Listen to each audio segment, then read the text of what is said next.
Olá, é um prazer estar com vocês mais uma vez em mais um capítulo de Marcas e de Vans.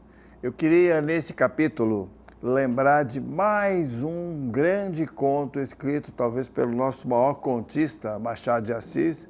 Esse conto foi escrito em 1881, portanto há 140 anos, pessoal. Vocês podem achar que é alguma coisa velha, mas talvez mais atual do que nunca.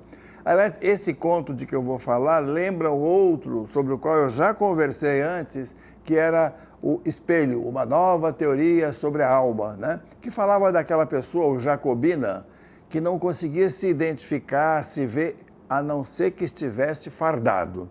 Quer dizer, a farda era a sua própria identidade. Sem a farda, nem ele se via no espelho, de tão diferente que ele ficava, que ocultava a sua personalidade. E até na época eu comentei com vocês o seguinte: será que às vezes a gente no nosso trabalho com marcas e branding não faz alguma coisa semelhante a ponto dos consumidores ficarem esperando a marca que eles vão comprar, que eles vão usar, que eles vão vestir, onde eles vão viajar, o carro que eles vão ter, para ter identidade própria? Bom, isso foi lá atrás. Mas o novo conto de que eu quero falar saiu no livro Papéis Avulsos, em 1881, portanto, há 140 anos. Que conto é esse? É um conto chamado A Teoria ou Teoria do Medalhão. Medalhão, uma pessoa importante, uma pessoa que é respeitada socialmente. O que é esse conto? Bom, eu recomendo que vocês todos leiam depois para conferir, tá? Por favor. Mas é o seguinte, é a história de um pai, no dia do aniversário de 21 anos do filho. Eles dão um jantar para muita gente, isso se passa no Rio de Janeiro, né?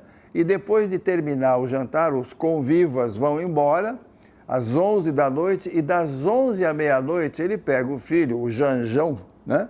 Chega para o Janjão e diz o seguinte: eu vou te explicar o que você tem que fazer daqui para frente na sua vida para se transformar num verdadeiro medalhão, ser respeitado socialmente, ser admirado, etc.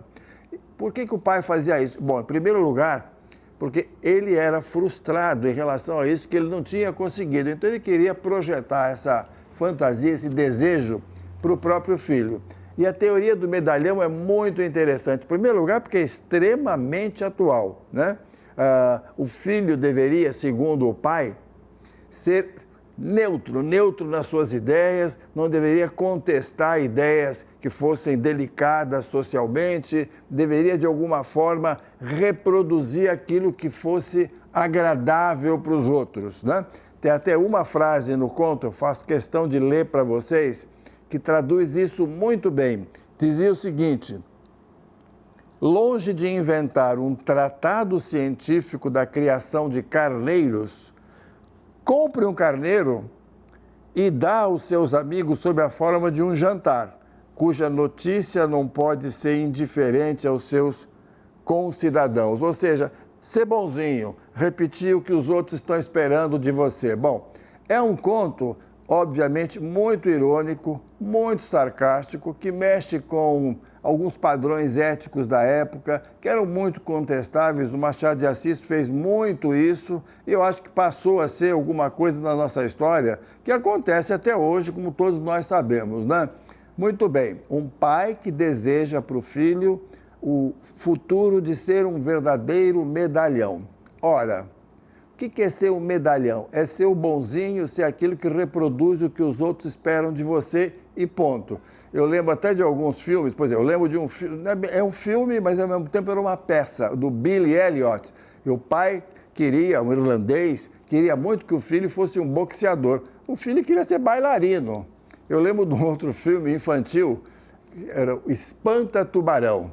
Era uma família de tubarões, só que um dos filhos não queria ser tubarão, queria ser um golfinho. Bom, a história, então, em última instância, é a seguinte: a teoria do medalhão nos alerta para um ponto. O quanto nós queremos no nosso trabalho, e isso vale para branding, para gestão de marcas, apenas reproduzir aquilo que os outros querem ou ir um pouco além, ser mais criativo, até certo ponto ser irreverente e propor coisas novas na vida. Acho que marcas têm também esse papel, deixar de usar só a teoria do medalhão e dar um passo para frente, pessoal. É isso que eu queria dizer para vocês hoje. Leiam o conto A Teoria do Medalhão e nós nos vemos em breve mais uma vez.